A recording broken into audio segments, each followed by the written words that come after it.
सोचिए, आप पुरी धाम की पवित्र भूमि में हैं, जहां कहते हैं हवा में ही आस्था घुली है। और वहां एक ऐसा व्यापारी था जिसके बारे में कहा जाता था कि भगवान खुद उसके हाथ से खाने आते हैं। लेकिन कहानी में ट्विस्ट तब आता है जब उसका सबसे करीबी इंसान, उसकी अपनी ही पत्नी, इस बात पर शक करने लगे। तो चलिए आज विश्वास और सबूत के बीच की इसी दिलचस्प कश्मकश की कहानी को समझते हैं। ये सिर्फ एक सवाल नहीं था, है ना? ये तो एक सीधी सीधी चुनौती थी, एक पत्नी की अपने पति के सबसे गहरे विश्वास पर। और बस यहीं से दो दुनियाओं का टकराव शुरू हो जाता है। एक तरफ वो दुनिया जो दिल से महसूस होती है, और दूसरी तरफ वो दुनिया जिसे आंखों देखा सबूत चाहिए। तो कहानी के पहले हिस्से में चलते हैं, अटूट भक्ति और बढ़ता हुआ शक। यहां हम मिलेंगे गोविंद दास से, जिनकी भक्ति की कोई सीमा नहीं थी, और उनकी पत्नी कमला से, जिनके मन में शक का बीज धीरे धीरे पनप रहा था। तो ये गोविंद दास थे कौन? देखिए, वो पुरी के एक बहुत अमीर व्यापारी थे, पर उनकी असली पहचान वो दौलत नहीं थी। उनकी असली पहचान थी उनकी भक्ति भगवान जगन्नाथ के लिए। और उनकी जिंदगी का एक ही नियम था, एक ऐसा नियम जो कभी नहीं टूटता था। चाहे कुछ भी हो जाए, प्रभु जगन्नाथ को भोग लगाए बिना वो अन्न का एक दाना भी मुंह में नहीं डालते थे। सोचिए, ये नियम उनकी सांसों जैसा था, उनके जीने का तरीका था। पर मजे की बात देखिए, एक ही घर में, एक ही छत के नीचे दो अलग अलग सच चल रहे थे। गोविंद के लिए ये पूजा पाठ भगवान से उनकी पर्सनल बातचीत थी, एक ऐसा कनेक्शन जहां सिर्फ भाव मायने रखता था। लेकिन कमला को ये सब एक ड्रामा लगता था, एक दिखावा, ताकि लोग देखें और उनकी तारीफ करें। वो इसे भक्ति नहीं बल्कि एक परफॉर्मेंस मानती थी। और अब आता है कहानी का दूसरा पड़ाव, विश्वास की परीक्षा। अब तक जो बात घर की चार दीवारी में थी ना, वो अब सबके सामने आने वाली थी। एक ऐसी चुनौती जो गोविंद की भक्ति को सरेआम टेस्ट करने वाली थी। तो सीन कुछ ऐसा है कि कमला के मायके में एक बहुत बड़ी दावत रखी गई है। सब तरफ जश्न का माहौल है, लोग हंस बोल रहे हैं, और ठीक इसी भीड़ के बीच गोविंद दास का वो जो एक पर्सनल नियम था ना, वो एक पब्लिक इश्यू बनने वाला था। यही वो स्टेज था जहां उनकी भक्ति का सबसे बड़ा इम्तिहान होना था। अच्छा, तो हुआ ये कि जब खाना परोसा गया, गोविंद ने बड़े आराम से कहा कि एक थाली और चाहिए प्रभु के भोग के लिए। बस इतना सुनना था कि कमला का पारा चढ़ गया।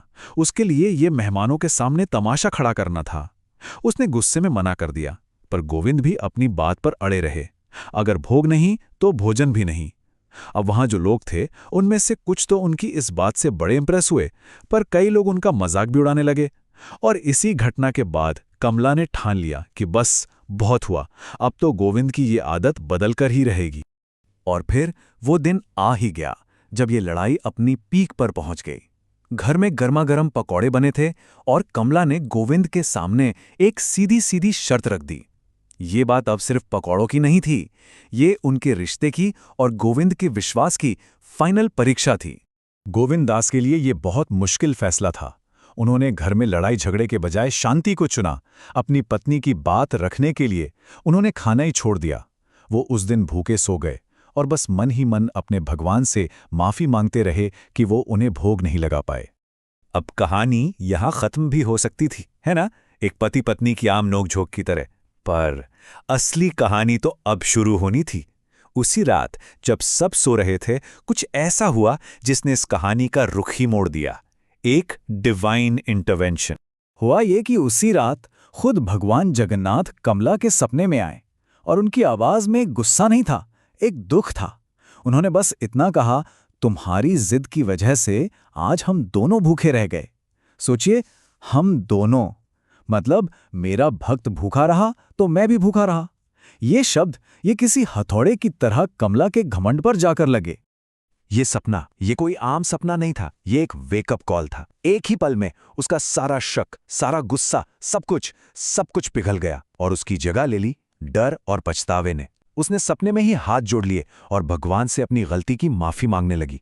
और अब आता है कहानी का चौथा और सबसे दिलचस्प हिस्सा, रसोई में दिव्य लीला। अगली सुबह जब सूरज निकला तो वो अपने साथ एक बदली हुई कमला को लेकर आया, और उसका ये पछतावा एक ऐसे चमत्कार की वजह बनने वाला था जिसकी किसी ने कल्पना भी नहीं की थी। अगली सुबह कमला बिल्कुल बदली हुई थी। वो सीधे रसोई में गई और फिर से पकौड़े बनाने लगी। लेकिन इस बार रेसिपी थोड़ी अलग थी। हाँ, इस बार आटे के साथ उसने अपना पछतावा मिलाया था, मसालों के साथ अपना प्यार और अपनी श्रद्धा घोली थी। ये भोग किसी को दिखाने के लिए नहीं था, ये दिल से की गई एक माफी थी।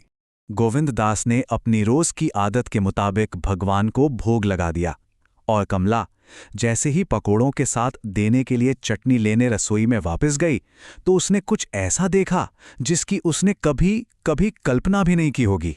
रसोई में साक्षात भगवान जगन्नाथ खुद बैठे हुए थे, और वो उन्हीं पकोड़ों को बड़े प्यार से खा रहे थे जो कमला ने अभी अभी बनाए थे। सोचिए, जिस भगवान के होने पर वो कल तक सवाल कर रही थी, आज वो उसी के सामने बैठकर उसी का बनाया खाना खा रहे थे। वो सीन यकीन करने लायक नहीं था। कमला तो बस देखती रह गई, उसके मुंह से आवाज तक नहीं निकली। उसने जैसे तैसे गोविंददास को आवाज लगाई।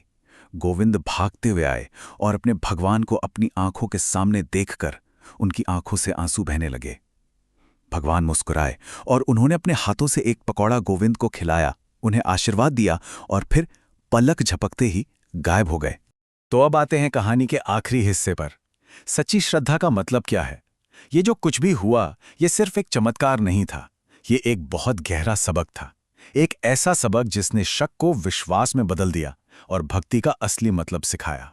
तो इस पूरी कहानी से सीखने को क्या मिलता है? बस यही कि असली भक्ति दिखावे में या रीति रिवाजों में नहीं होती, वो तो बस दिल से निकले एक सच्चे भाव में होती है। भगवान को किसी महंगी चीज की जरूरत नहीं, उन्हें तो बस एक भक्त का सच्चा निश्चल प्रेम चाहिए। ये कहानी हमें एक बहुत बड़े सवाल के साथ छोड़ जाती है कि आखिर विश्वास की असली ताकत है क्या? क्या ये सिर्फ एहसास है, या इसमें सच में वो शक्ति है जो नामुमकिन को भी मुमकिन कर दे? इस कहानी को जानने के बाद शायद इसका जवाब उतना आसान नहीं है जितना हमें लगता है। इस पर सोचिएगा जरूर।